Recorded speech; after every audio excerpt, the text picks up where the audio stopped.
ও জাহান্নামীরা, আজকে তোমরা সাকার নামক দোজখে কেন? দোজখের অধিবাসীরা বলবে, চারটা কাজ করে আসি নাই, নাম্বার 1 হলো নামাজ পড়ি নাই, আযান শুনেছি। আমার বন্ধুগণ, শয়তান বিশেষ করে ফজরের আগে প্রত্যেক বান্দার সামনে হাজির হয়ে যায়। প্রত্যেক বান্দার শিওরে এসে বসে মাথার চুলের মধ্যে হাত ঢুকায় দিয়ে বলে, আলাইকা লাইলুন তাবিল, আলাইকা লাইলুন তাবিল। সিয়াসিতের হাদিস, শয়তান ওই বান্দাগুলোকে বলে, তোমার রাত অনেক লম্বা, ঘুমাও ঘুমাও, মাথার চুলে হাত দেয়। আমার রাসূল বলেন, ওই সময় শয়তান তিনটে গিট মেরে ওখান থেকে বিদায় হয়। এই তিনটে গিট যদি কেউ শুনতে চাও, রাসূল বলেন তিনটা আমল করবা। আযান শোনার সঙ্গে সঙ্গে নিজের পিঠটা যদি বিছানা থেকে পৃথক করতে পারো, একটা গিট ছুটে যায়। যখন তুমি ওযু বানাবে, দুইটা গিট ছুটে যাবে। যখন তুমি ওযু বানায়া মসজিদের দিকে রওনা দেবে, নামাজের জন্য নামাজে দাঁড়াবে, সঙ্গে সঙ্গে শয়তানের 3 নাম্বার গিটটাও ছুটে যায়। আমার বন্ধুগণ, ওই 3টা গিট ছুটে যাওয়ার পরে নামাজ যখন বান্দা পড়ে নিল, 24টা ঘন্টা ওই বান্দার কাছে শয়তান আর আসার সাহস পায় না। জোরে বলি সুবহানাল্লাহ। আমি কোরআনের সুর মাঝে শুনেছি যে নাম, আযানের সুর মাঝেও শুনেছি সে নাম। ও নাম শুনেছি আমি আমার হৃদয়, হে রাসূল নবীজি তোমার, হে রাসূল নবীজি তোমার। সবাই বলি সাল্লাল্লাহু আলাইহি ওয়াসাল্লাম। কিশোরগঞ্জের হাওড় অঞ্চলের নিকলি উপজেলার আলিয়াপাড়ার বড়কান্দা নূরজাহান হোসেন উচ্চ বিদ্যালয় মাঠে অনুষ্ঠিত চিশতিয়া হুসাইন ইসলাহি তালিমি জালসা 53তম এই মহৎ আয়োজনের সম্মানিত সুযোগ্য সভাপতি জনাব মাওলানা শামসুল আলম,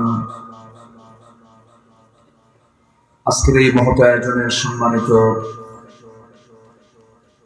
অতিথিবৃন্দ, বিশেষ করে কথা বলেছেন মুফতি আব্দুল মজিদ কাসেমি, মাওলানা শিব্বির আহমদ, মুফতি আসাদুজ্জামান, মুফতি ইনামুল হক ওসমানী, উপস্থিত হাজরাত উলামায়ে কেরাম, ফাদলা ইজাম, দক্ষিণ এশিয়ার বৃহত্তম ইসলামী সংগঠন বাংলাদেশ জামাত ইসলামীর সম্মানিত মেহমানবৃন্দ, স্থানীয় নেতৃবৃন্দ, বিভিন্ন অতিথিবৃন্দ, হযরত ফদলা ইজাম সামনে উপস্থিত আজকের মাহফিলের। কারণ এটা এমন একটা সময়, আমি শুনেছি সেই করিমগঞ্জ থেকেও কিছু লোক এখানে আসছে অনেক দূর থেকে, সেই সিংপুর। এটা সিংপুর তো দূরই হবে এখান থেকে, নদীর ওপার মানে তো দূর, নদীর ওপার তো কাছে থাকে না। সিংপুর থেকে অনেক লোকজন আসছেন। দিনের বেলা মাহফিল আসা মানে কি জানেন? এটা বিশাল বড় জিহাদের ব্যাপার। কাজকর্ম ছেড়ে, অফিস ছেড়ে, ব্যবসা ছেড়ে, পরিবার ছেড়ে কত কাজ থাকে, শুধু কোরআন কি আপনারা আজকে কাজ বানিয়ে নিয়েছেন, শোনাটাকে বেশি জরুরি মনে করেছেন, এই জন্যই তো আসতে পেরেছি। আমরা শুকরিয়া আদায় করছি, বলছি আলহামদুলিল্লাহ, চিৎকার মেরে বলছি আল্লাহুম্মা ইন্নী আসআলুকা আল হুদা ওয়াত তুকা ওয়াল আফাফা ওয়াল গিনা। সবাই বলি আল্লাহুম্মা আইন্নি আলা যিকরিকা ওয়া শুকরিকা ওয়া হুসনি ইবাদাতিকা। আমরা আল্লাহ তাআলা শুকর আদায় করে নিলাম। সম্মানিত হাজিরিন, মহান রব্বুল আলামিনের অশেষ শুকরিয়া যে মহান আল্লাহ সুবহানাহু ওয়া তাআলা মুক্ত মনে, মুক্ত পরিবেশে, নিশ্চিন্ত মনে কোরআন শোনার এবং বলা একটি সুন্দর উন্মুক্ত প্ল্যাটফর্ম তৈরি করে দিয়েছেন। যখন তিনি কোনো কাজের সিদ্ধান্ত নেন, শুধু বলেন হয়ে যাও, বলতে দেরি কিন্তু বাস্তবায়নে দেরি হয় না। জোরে বলি সুবহানাল্লাহ। তিনিই তো সব পারেন, তিনিই তো সব দেখেন, তিনিই তো সব জানেন, তিনিই তো ক্ষমতার একমাত্র প্রয়োগকারী, তিনিই তো পাওয়ারফুল, তিনি তো অহংকার দেখাতে পারেন। সকল যোগ্যতা একমাত্র কার? আসতে বলবেন না, কার? আল্লাহ পাক। সেই মহান রব্বে কারীম তার পথে জীবন চালানোর জন্য একটা বিধান দিয়েছেন, একটা কিতাব দিয়েছেন। এই কিতাবটা যদিও ১৫০০ বছর আগে নাজিল হয়েছে, কিন্তু আজকের দুনিয়াতে কোরআন কি ব্যর্থতা নিয়েছে না সফলতা নিয়ে আছে? বলুন, এর মধ্যে কোনো অসম্পূর্ণতা আছে? কোনো অপ্রাসঙ্গিকতা আছে? অস্পষ্টতা আছে? দুর্বোধ্যতা কিছু আছে? কোনো শ্রীহীন কোনো কথা নেই, সব শ্রীযুক্ত কথা। আড়ষ্ট কোনো কথা নেই, সব সুন্দর কথা, চমকপ্রদ কথা, দলিলে ভরা, তথ্যে ভরা, নির্ভুল একটি কিতাব হচ্ছে এই কালাম। জোরে বলে সুবহানাল্লাহ। আপনি কোন দিক থেকে নেবেন এই কিতাবকে? কোন দিক থেকে আপনি চান? যেদিক থেকে চাবেন সেদিক থেকে পাবেন। ব্যবসা পাবেন, রাজনীতি পাবেন, সাহিত্য পাবেন, সায়েন্স পাবেন, আকাশ নিয়ে পাবেন, সমুদ্র পাবেন, মেটেরোলজিক্যাল সায়েন্স, আবহাওয়া বিজ্ঞান পাবেন। আপনি কি চান? আপনি যেটাই নক করবেন সেটাই কোরআন আল্লাহ পাক বলে দিয়েছেন। জোরে বলি সুবহানাল্লাহ। তাহলে আমাদের কানে যে কথাগুলো আসে, কোরআনের সাথে রাজনীতির কোনো সম্পর্ক নাই। যাদের রাজনীতির সাথে কোরআনের সম্পর্ক নাই, তাদের সম্পর্ক আছে শয়তানের সাথে। কার সাথে আছে? শয়তানের সাথে। আমি বাইদি ভাই শুনেছি এই মাহফিলটা বন্ধ বন্ধ ভাব। আবার এই সময় আবার কোন পিসাবরা আবার এগুলো চিন্তা করে, এগুলো মাথায় নিয়ে আসেন কেন? ইতিহাস ভুলে গেলে চলবে? সন্ত্রাসী, চাঁদাবাজি, দেশ থেকে অর্থ পাচার, দুর্নীতি, ভূমি দখল, জুলুম, অত্যাচার, গায়েবী মামলা, এই সমস্ত আচরণ করার কারণে কিন্তু পালানোর সময় কিন্তু পায় নাই। একটা নিরাপদে নিরিবিলি হয়ে যে একটা বিমানে চড়ে যাবে সেই সুযোগটা হয় না। ভাঙ্গা হেলিকপ্টারে দিল্লি গেছে। কিন্তু এরকম চাঁদাবাজি, সন্ত্রাস, এই সমস্ত আচরণ যদি এখনো পরিলক্ষিত হয়, উনি তো ভাঙ্গা হেলিকপ্টার পেয়েছেন, আপনারা হেলিকপ্টারও পাবেন না।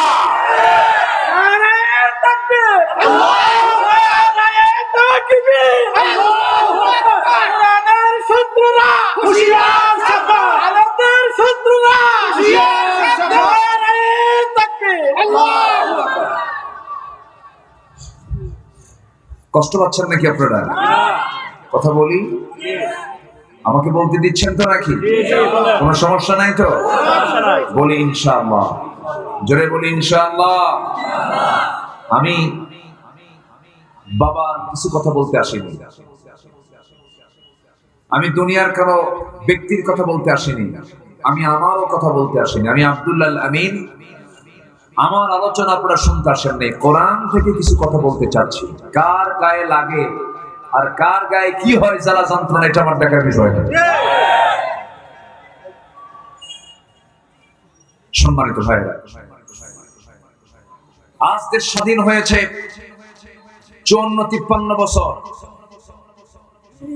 এই দেশে ধর্ম মন্ত্রণালয় ছিল, যুব মন্ত্রণালয় ছিল, পরিকল্পনা মন্ত্রণালয় ছিল। আমার দেশে বর্তমানে এখন 50 থেকে 60 লক্ষ মাদকাসক্ত মানুষ মাদক সেবন করে, যাদের হাতে নিজের মেয়ের সতীত্বের নিরাপত্তা নাই, যাদের কাছে নিজের বোনের সতীত্বের নিরাপত্তা নাই। যেই মাদকাসক্ত ছেলেটা বাবার মানি ব্যাগ চুরি করে, মার ভ্যানিটি ব্যাগ চুরি করে, বোনের কানে দুল নেয়। একটা ফ্যামিলিতে মাদকাসক্ত ছেলে থাকলে সেই পরিবার, সেই গোষ্ঠী হয় জাহান্নাম।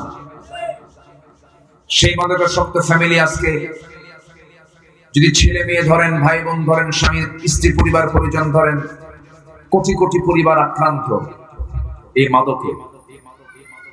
তাহলে যে মন্ত্রণালয় গঠন করা হলো, ফলাফল এই। ধর্ম মন্ত্রণালয় 53-54 বছর তারা এই মন্ত্রণালয় চালিয়েছেন, কোটি কোটি টাকা বাজেট করেছেন, অথচ আজ পর্যন্ত আমার দেশের মুসলমান নামাজি সংখ্যা হলো মাত্র 5%। বাকি 95% মুসলমান নামাজই পড়ে না। ওনাদের চিন্তা হলো নামাজ না পড়ে জান্নাতে যাবে। নামাজ না পড়ে কোথায় যাবে? জান্নাতে যাবে। তাহলে যে নেতৃত্বের মধ্য দিয়ে, যে শাসনের মধ্য দিয়ে দেশের ফলাফল আজকে এই। যুব সমাজ শেষ, চরিত্র বলতে কিচ্ছু নাই। ন্যূনতম যেটা ন্যূনতম একটা দিক মুসলমানের, নামাজ পর্যন্ত নাই। যদি সৎ নেতৃত্ব যদি থাকতো, নামাজি নেতৃত্ব যদি থাকতো, কোরআনের নেতৃত্ব যদি আজকে রাষ্ট্রীয় পর্যায়ে যদি থাকতো, শতকরা উল্টে যেত। নামাজি হতো 95% আর বেনামাজি হতো 5%। আমি কি ভুল বলছি? আমি কি ভুল বলছি? অতএব যে নেতৃত্ব আপনাকে জাহান্নাম থেকে বাঁচাতে পারে না, যে দলের জনসভায় গেলে পরে জোহর চলে যায়, আসর চলে যায়, মাগরিব চলে যায়, এশা চলে যায়, নেতাও নামাজ পড়ে না, তার কর্মীও নামাজ পড়ে না, ওই সমস্ত নেতৃত্বের মুখে আমরা জুতা মারি, থুতু মারি। ওগুলো বাদ দেন। যেগুলো ধরতে গেলে আখিরাত শেষ হয়ে যাবে, সেগুলো ধরে লাভ কি? দরকার নেই। আমাদের সবচেয়ে বড় চ্যালেঞ্জ হলো আমরা জাহান্নাম থেকে বাঁচতে চাই। সবাই কি জাহান্নাম থেকে বাঁচতে চান? সবাই কি জাহান্নাম থেকে বাঁচতে চাই? আমরা আসুন জাহান্নাম থেকে বাঁচা যায় কেমনে, সেই বিষয়ে কিছু আমরা কথা বলি। আল্লাহ রাব্বুল আলামিন সূরা মারিয়ামের ভিতরে, সূরা মুদ্দাসসিরের ভিতরে এই বিষয়ে কিছু কথা বলে দিয়েছেন। আল্লাহ রাব্বুল আলামিন বলেন, ফাখালাফা মিন বা'দিহিম খালফুন আদাউস সালাতা ওয়াত্তাবাউশ শাহাওয়াতি ফাসাউফা ইয়ালকাউনা গায়্যা। এই দুনিয়ার জীবনে যারা নামাজকে নষ্ট করে ফেলবে, নাম্বার 2 হলো নফসের যারা দাসত্ব করবে। এই দুইটা কর্ম যদি কেউ করে, আল্লাহ বলছেন আমি এই সমস্ত বান্দাগুলোকে শুধু জাহান্নাম দেব না, জাহান্নামের গর্ত, জাহান্নামের গর্তগুলো আরো ভয়ঙ্কর গর্ত, খাই নামক গর্ত আছে, জাহান্নামের খাই নামক গর্তের মধ্যে আমি তাকে ঢুকাবো। জাহান্নাম পর্যন্ত যে গর্তকে ভয় পায়, এত ভয়ঙ্কর সেই গর্তের নাম খাই। জাহান্নামটা এত বড় হবে, এই যে সূর্য আমরা আকাশ মাথায় দেখতে পাচ্ছি, মাথার উপরে দেখতে পাচ্ছি, যদিও প্লেটের মতো দেখা যায় কিন্তু ছোট নয়, অনেক বড় এই সূর্যটা।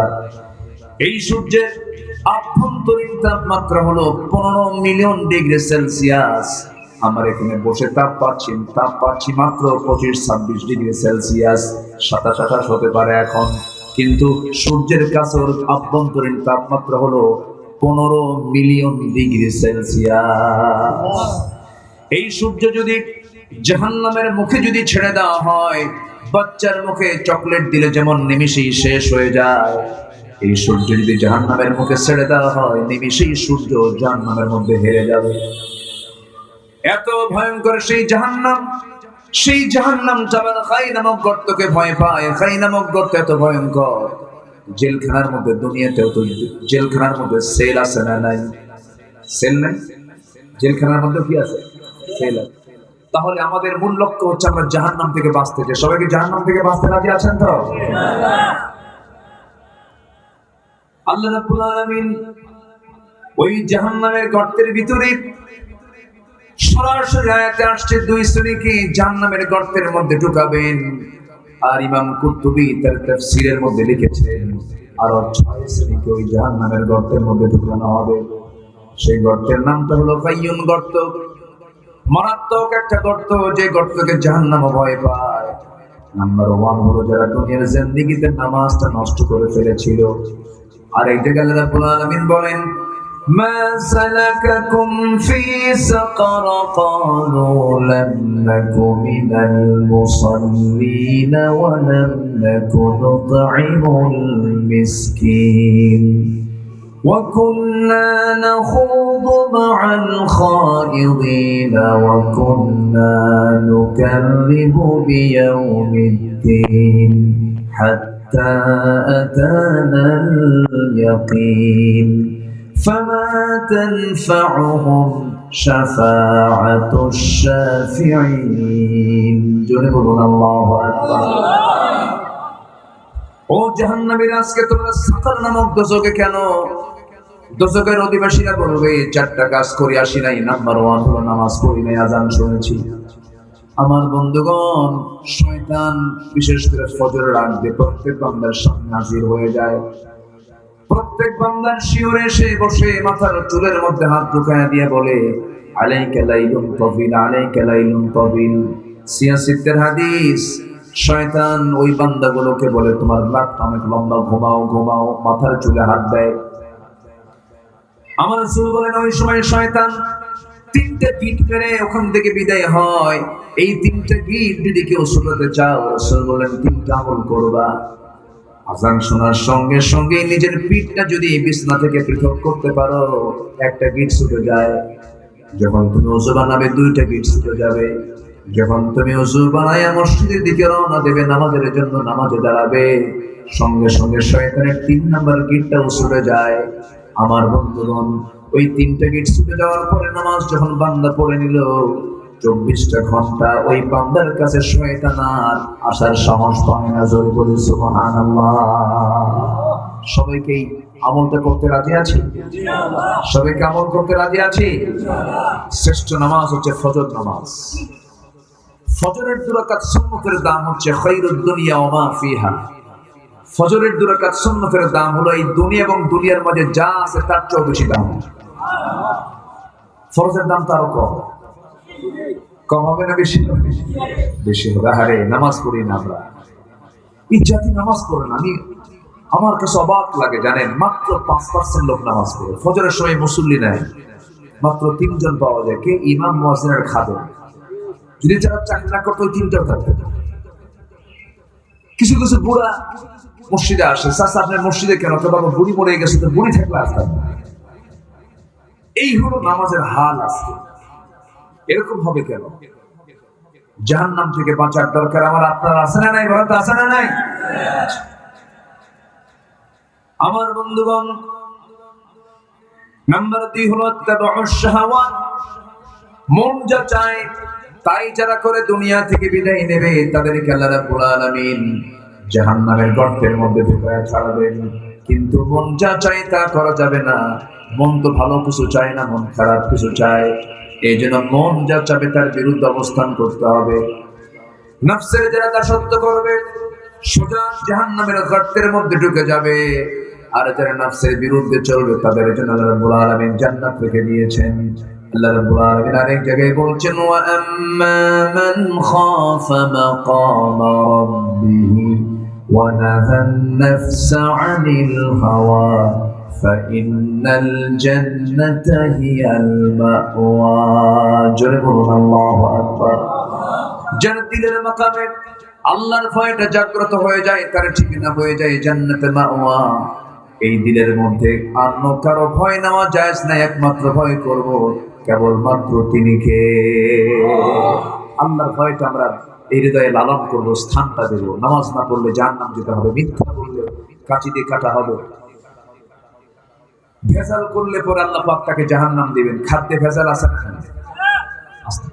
এই মৌচাক এবং মৌমাছিকে গবেষণা করে 3টা তথ্য তিনি দিলেন। 3টা তথ্যে খুশি হয়ে সুইডিশ একাডেমি থেকে নোবেল পুরস্কার পর্যন্ত দিয়েছে। কিন্তু যে 3টা তথ্য তিনি দিয়েছেন, সেই 3টা তথ্যের কথা আল্লাহ রাব্বুল আলামিন 1000 বছর আগে কোরআনে বলে দিয়েছে। 1 নম্বর তথ্য হলো তিনি বলেছেন কোন পুরুষ মৌমাছি মৌচাক বানায় না, রানী মৌমাছিগুলো মৌচাক বানায়। অথচ আল্লাহ রাব্বুল আলামিন আজ থেকে 1000 বছর আগে বলে দিলেন ফিমেল ওয়ার্কার বি গুলো মৌচাকে থাকে। আনিত্তাখিদি মিনাল জিবালি বুয়ুত, আনিত্তাখিদি এখানে আলেম ওলামা আছেন, এটা মুয়ান্নাসের সিগা, স্ত্রী মাকড়সাকে বোঝানো হয়েছে, রানী মাকড়সাকে রানী মৌমাছিকে বোঝানো হয়েছে। নাম্বার 1 চলে গেল। নাম্বার 2 হলো ওই বিজ্ঞানী প্রমাণ করেছেন যখন কোন কর্মী মৌমাছি নতুন কোন ফুলের সন্ধান পায়, কোন ফুলের বাগানের সন্ধান পায়, সে সবাইকে সিগন্যাল দিয়ে দেয়। এই সিগন্যালকে ওই বিজ্ঞানী ওয়াগার ড্যান্স বলেছেন, যা বিশ্বব্যাপী সাড়া ফেলে দেয়। অথচ আল্লাহ রাব্বুল আলামিন এই পুরাতন তথ্য 3000 বছর আগে বলে দিয়েছেন। জোরে বলি সুবহানাল্লাহ। সুম্মা কুলি মিন কুল্লি সামারাতি ফাসলুকি সুবুলা রাব্বিকি যুলুলা। জোরে বলুন আল্লাহু আকবার। এটাই শেষ নয়, বিজ্ঞানীরা নিখুঁত করে গবেষণা করে দেখেছেন মৌমাছি তার মুখ থেকে মধুগুলো রাখে না, মৌমাছি সেই মধুগুলো পেটের মধ্যে আগে তুলে নেয়, ফুলের রসগুলো ফলের রসগুলো পেটের মধ্যে তুলে নেয়। মৌচাকে যখন মধুগুলো সে সংরক্ষণ করতে যায়, এটা তার মুখ থেকে বের হয় না, এটা তার পেট থেকে বের হয়। সুবহানাল্লাহ। মধু বের হয় মৌমাছির কি থেকে? পেট থেকে। আগে পেটে তুলে এরপরে বের হয়। আল্লাহ রাব্বুল আলামিন এই ব্যাপারেও বলেছেন 3000 বছর আগে, ইয়াখরুজু মিন বুতুনিহা শারাবুন মুখতালিফুন আলওয়ানুহু ফীহি শিফাউন লিন-নাস ইন্না ফী যালিকা লাআয়াতান লিকাওমিন ইয়াতাফাক্কারুন। জোরে বলুন আল্লাহু আকবার। ইয়াখরুজু বের হয় মিন বুতুনিহা, মিন বুতুনিহা ওই মৌমাছির পেট থেকে বের হয় শারাবুন ওই সমস্ত মধুগুলো, আলওয়ানুহু নানা রং বেরঙের, শারাবুন মুখতালিফুন আলওয়ানুহু নানা রং বেরঙের মধু বের হয়, ফীহি যার মধ্যে রাখা হয়েছে শিফাউল লিন-নাস মরা রোগ ছাড়া সমস্ত রোগের ঔষধ। চিৎকার মেরে বলেন সুবহানাল্লাহ। আল্লাহু আকবার বলেন। আল্লাহু আকবার। কত প্রসেস করে আল্লাহ পাক এই মধু মৌমাছির দ্বারা আল্লাহ পাক প্রস্তুত করে নেন। এই ফ্যাক্টরিতে নিয়োগ দিয়েছেন এই মৌমাছিগুলোকে। আমার বন্ধুগণ, এলাকায় মধু পাওয়া যায় কিনা জানি না, মধু আছে নাকি? আছে। মধুর কেজি কত করে বলে? 1200 অরিজিনাল মধুতে কোনো আমার আপত্তি নাই। মধু মধু আমি বলি, দেখেন মধু 1000 টাকা কেজি না, দেখেন কত টাকা কেজি বুঝাই দিই। 1 পাউন্ড মধু বানাতে, 1 পাউন্ড মধু বানাতে 550 মৌমাছিকে প্রায় 20 লক্ষ ফুলে ভ্রমণ করতে হয়। একটু আস্তে কর সুবহানাল্লাহ।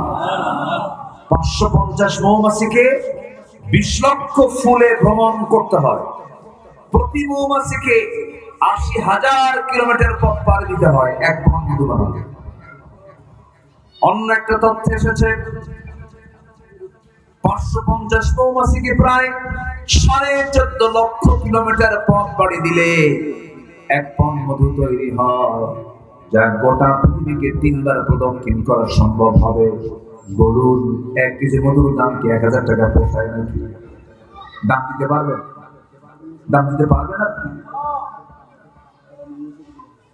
আর সেই মৌমাছি মধু প্রস্তুত করলো, মানুষকে বললো যে তোদের জন্য আল্লাহ আমার ওহী দিয়েছে, আমাকে ইঙ্গিত দিয়েছেন। ওয়াওহা রাব্বুকা ইলান নাহলি, আল্লাহ ওহী দিয়েছে। সেই মৌমাছির মধ্যে আবার আছে কিছু অ্যাডমিনিস্ট্রেশন চালায়, প্রশাসন চালায় কিছু মৌমাছি, পুলিশ মৌমাছি। এরা করে কি?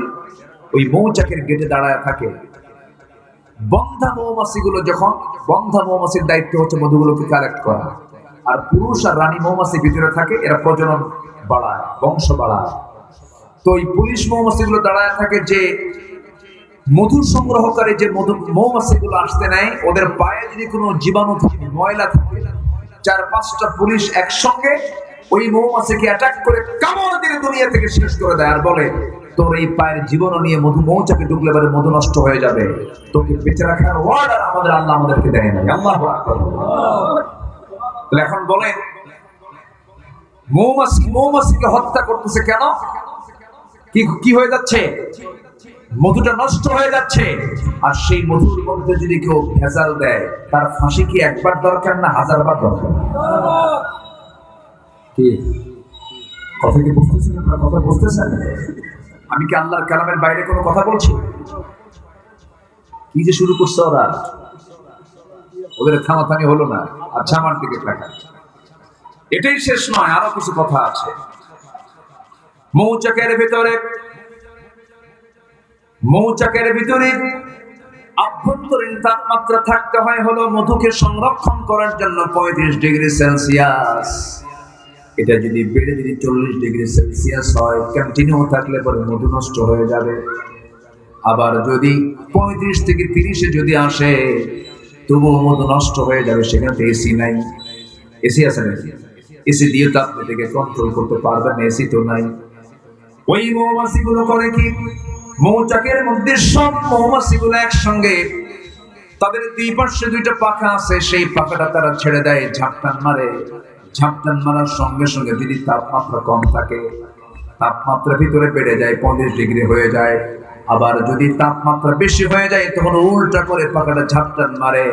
এক ঝাপটানে ভিতর থেকে বেশি গরম আবহাওয়াটাকে তারা আস্তে করে বাইপাস করে দেয়। যেরকম সুবহানাল্লাহ।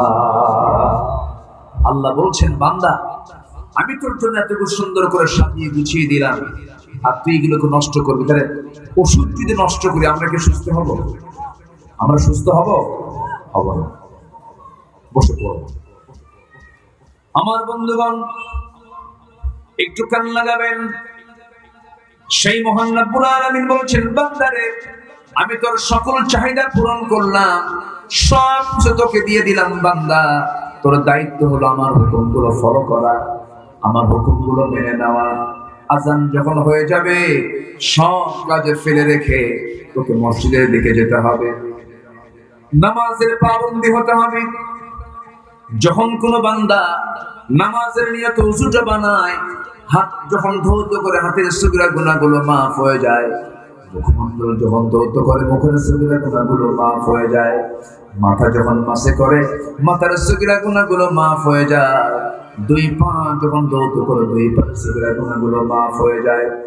বান্দা যখন নামাজের নিয়তে যখন বের হয়ে যায়, প্রত্যেকটা কদমে কদমে 10টা করে নেকি লেখা শুরু হয়ে যায়।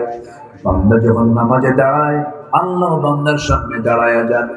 বান্দা যখন আলহামদুলিল্লাহি রাব্বিল আলামিন বলে, আল্লাহ বলেন, হামিদানি আবদি আর রহমানির রহিম, আসনা আলাইয়া আবদি, মালিক ইয়াউমিদ্দিন, মাজ্জাদানি আবদি, ইয়াকা না'বুদু ওয়া ইয়াকা নাস্তাঈন পর্যন্ত যখন বলে, আল্লাহ বলেন, হাদা বাইনি ওয়া বাইনা আবদি, ইহদিনাস সিরাতাল মুস্তাকিম থেকে শুরু করে নিয়া ওয়ালা দাল্লিন পর্যন্ত যখন বলে, আল্লাহ বলেন, বান্দারে, নামাজের মধ্যে এতক্ষণ ধরে যা যা চাইলে সমস্ত চাওয়াকে পাওয়া করে দিয়া তো তামাম জিন্দেগীর সমস্ত গুনাহগুলো আমি আল্লাহ মাফ করে দিলাম।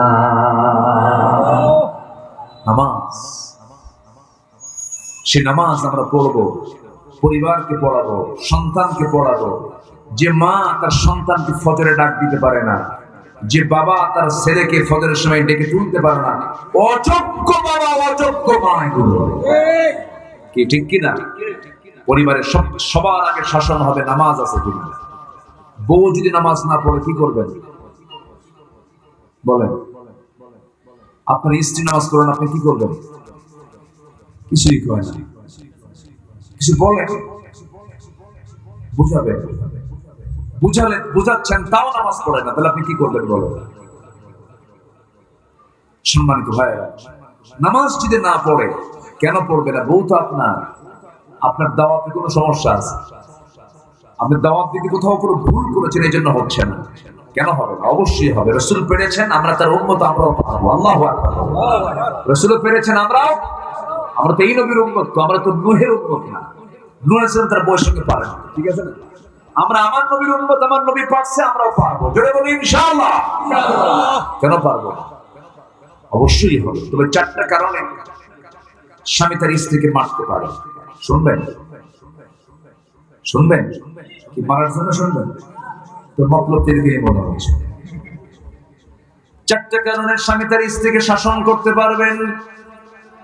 নাম্বার 1 হলো, যদি কোনো স্ত্রী যদি 5 ওয়াক্ত নামাজ না পড়েন, নাম্বার 2 হলো রমজান মাসে রোজা যদি না রাখেন। নাম্বার 3 হলো স্বামীর যদি বৈধ আনুগত্য যদি না করেন। নাম্বার 4 হতেছে যদি নিজের শরীরের যদি হেফাজত না করতে পারে।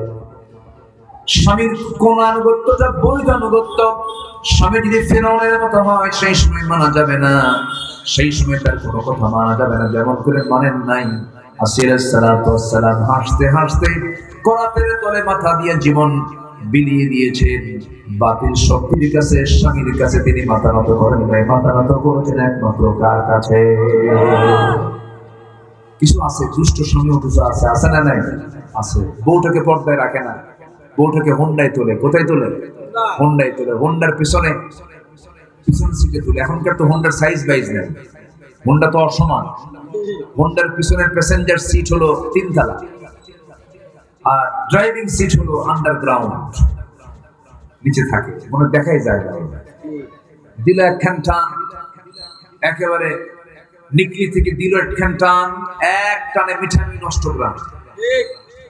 আশপাশে যা আছে সবাইকে দেখায় দিল, আমার বউ তোমরা সবাই দেখো। জোরে কর না আউযুবিল্লাহ।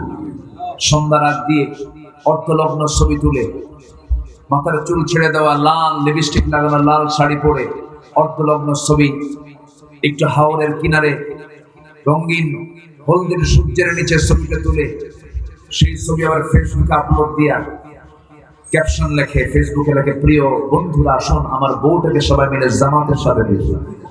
যেরকম নাউযুবিল্লাহ। এরকম অসভ্য স্বামী নামের কলঙ্ক কিছু আছে না নাই? আসতে বলবেন না, আছে না নাই? অনেক মা আমাদের কাছে চিঠি লেখেন, হুজুর আমরা পর্দায় থাকতে চাই, আমার স্বামী আমাকে পর্দায় রাখতে দেয় না। আছে কিছু আকাইদ না, কিছু বদমাইশ কিছু আছে। বউটা সুন্দর হলে দেখায়, দেখ তোমার বউটা দেখতে কেমন রে, এরকম আছে না নাই? ঠিক না? এই 4টা কারণে স্বামী তার স্ত্রীকে শাসন করতে পারবেন। তবে হ্যাঁ, শাসন করতে গেলে কিছু শর্ত আছে। 1.5 হাত লাঠি দিয়ে মারা যাবে না, মাথার চুল টান দেওয়া যাবে না, চোখে মারা যাবে না, কপালে মারা যাবে না, নাকে মারা যাবে না, মুখে মারা যাবে না, গালে মারা যাবে না, বুকে মারা যাবে না। মারবেন কবি, মারার জায়গায় তো শেষ হয়ে গেছে। আর কোথায় মারবেন আপনি? মারতে গেলেও শর্ত হলো পকেটে থাকা যে মিসওয়াকটা আছে 9 ইঞ্চি মিসওয়াক, সেই মিসওয়াক দিয়ে আপনি তাকে মারতে পারবেন। 9 ইঞ্চি মিসওয়াক দিয়ে যদি আপনি তাকে মারতে যান, এই দৃশ্য যদি কারো চোখে পড়ে, সে বলবে মারে না আদর করে। কি ঠিক আছে? চান্সে ছিলেন তো, চান্সে ছিলেন। আমি মাদের কুলে যে পানি দিয়ে দিলাম, মা টেনশন নাই, মারা যাবে না। পরিবারটা জান্নাত বানায় নিতে হবে। যে পরিবারে নামাজ নাই সেই পরিবারটা জাহান্নাম। আজকের থেকে সিদ্ধান্ত নেব, নিজে পড়বো, নিজের বউকে পড়াবো, সন্তানকে পড়াবো। সবার আগে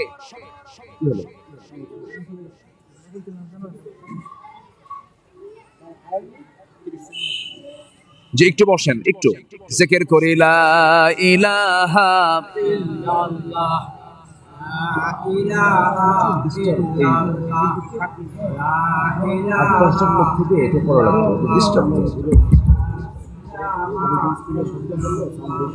আরো জোরে লা ইলাহা সুবহানাল্লাহ আলহামদুলিল্লাহ লা ইলাহা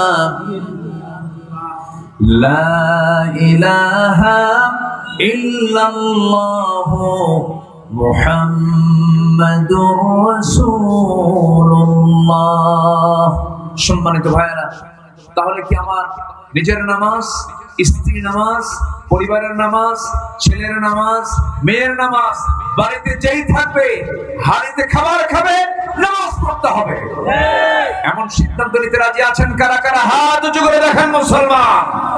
জোরে বলি ইয়া আল্লাহ, জোরে বলি ইয়া আল্লাহ।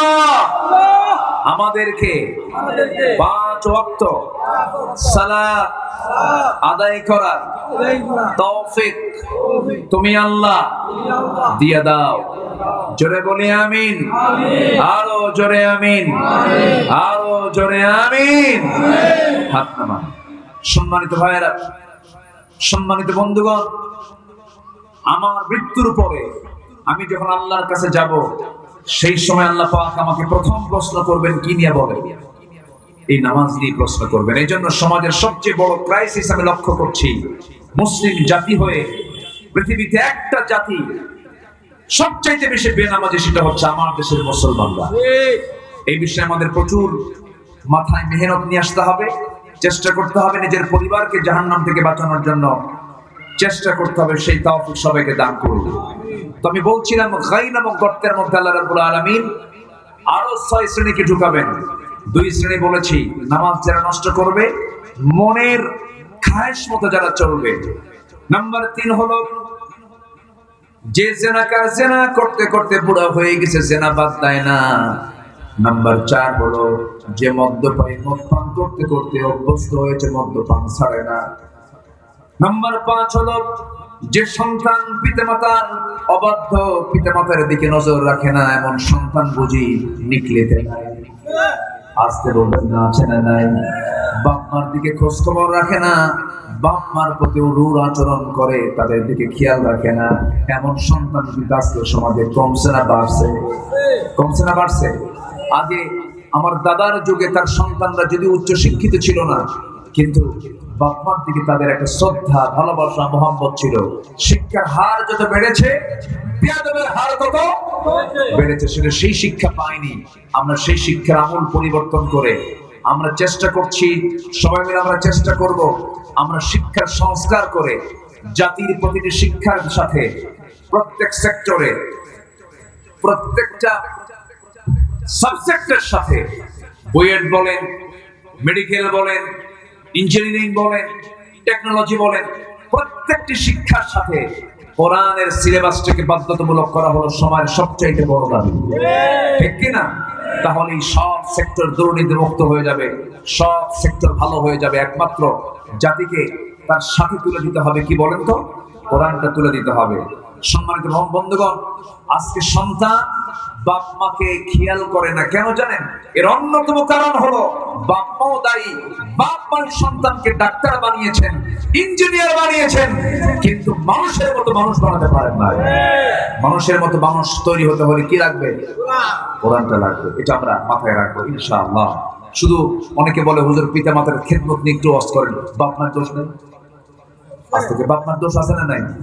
আছে। এই জন্য এই কথাটা আমি একটু উল্টা করে বললাম, যে পিতা মাতা সন্তানকে ফজরে ডাক দিতে পারে না, যে পিতা মাতা সন্তানকে দ্বীনি শিক্ষা দিতে পারে না, সে কেমন আশা করে তার সন্তান থেকে ভালো আচরণ আশা করে? কেমন? আপনি যেমন যা বপন করবেন আপনি তো তাই পাবেন। আপনি বপন করেছেন উল্টা, আপনি লাগাচ্ছেন তেঁতুল গাছ, আপনি কি আম পাবেন? আপনি কি আম পাবেন? পাবেন না। আচ্ছা,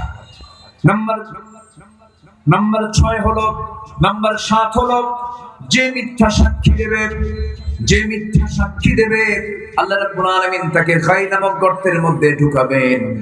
সর্বশেষ নাম্বার 8 হলো যে নারী অপর সন্তানকে নিজের স্বামীর সন্তান বলে চালায় দেয়। অর্থাৎ যার সন্তান আমার দেশে আছে না নাই বলেন, ডিএনএ কয়জন টেস্ট করে,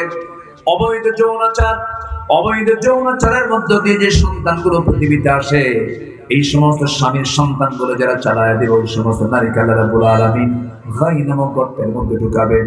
এই 8টা অপকর্ম থেকে আল্লাহ রাব্বুল আলামিন আমাদেরকে হেফাজত করুন, বলি আমিন। নাম্বার 1 মনে রাখবেন সবাই, নামাজ যারা নষ্ট করবে।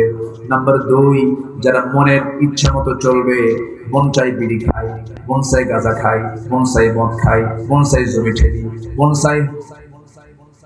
মনসাই হলো ভেজাল করে, খাদ্যে ভেজাল দিয়ে দেই। মধুর ভিতরে নিকলির কি ঢুকায়? মিষ্টির দোকানে কি ঢুকায়? শিরে ঢুকায় দেয়। ঈমান চলে গেল, সব নষ্ট হয়ে গেল। আল্লাহ রাব্বুল আলামিন তাদেরকে গাই নামক গর্তের মধ্যে ঢুকায় দিবেন।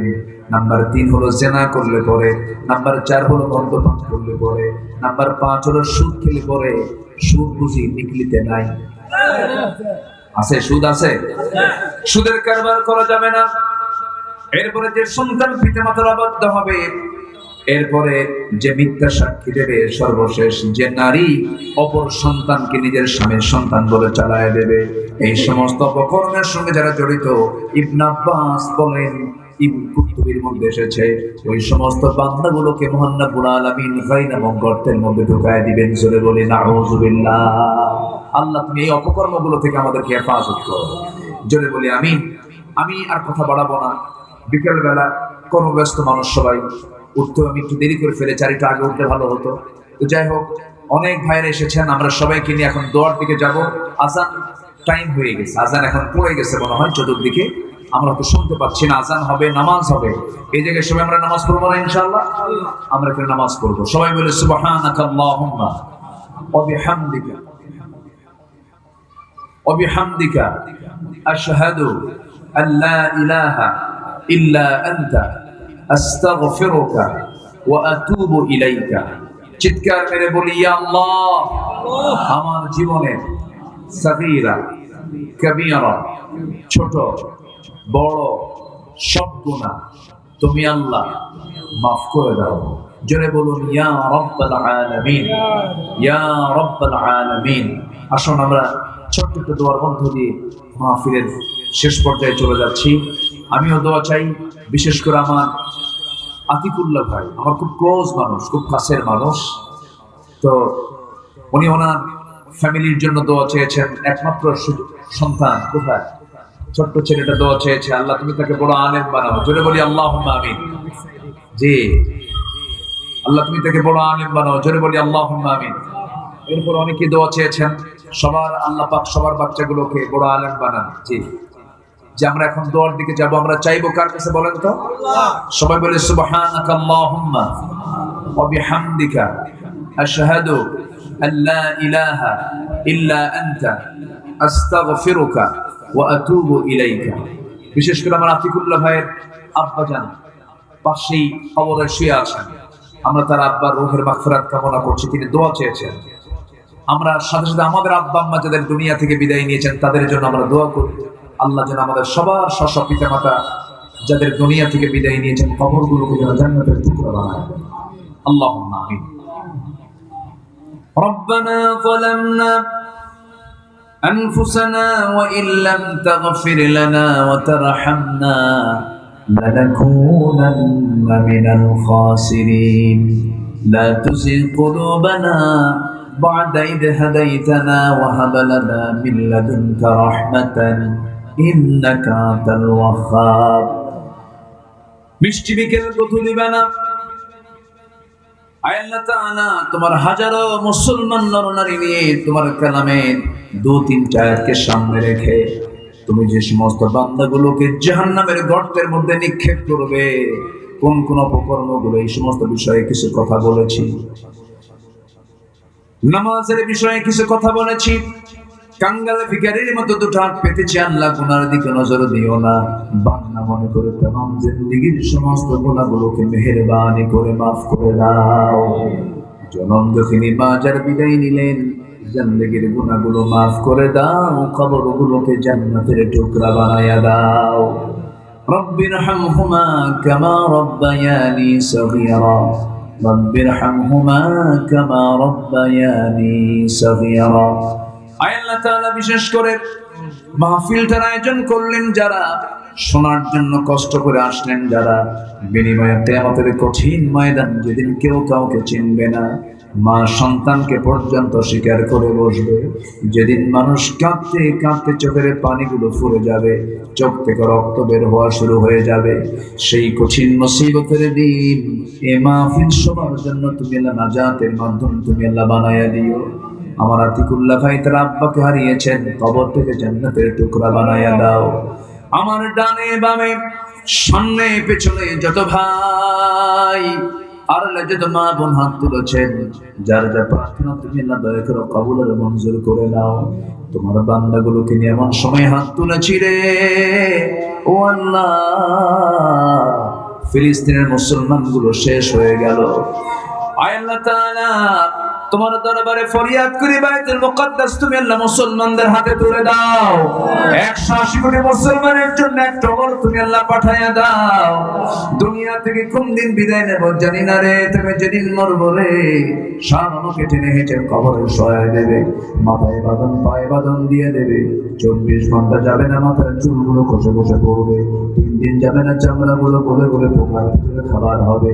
মাত্র 7টা দিন নারী বুড়ি সব চোখ মুখ কান নাক দিয়ে বের হওয়া শুরু হয়ে যাবে রে। মাত্র 3 মাসের ব্যবধান। কবর খনন করে যদি দেখা হয় কয়েকটা আসার কিছুই খুঁজে পাওয়া যাবে না। সে অন্তিম সময় যখন চলে আসবে, আল্লাহ জবানে জারি করে দিও লা ইলাহা ইল্লাল্লাহ মুহাম্মাদুর রাসূলুল্লাহ। আসসালামু আলাইকুম ওয়া রাহমাতুল্লাহি ওয়া বারাকাতুহু।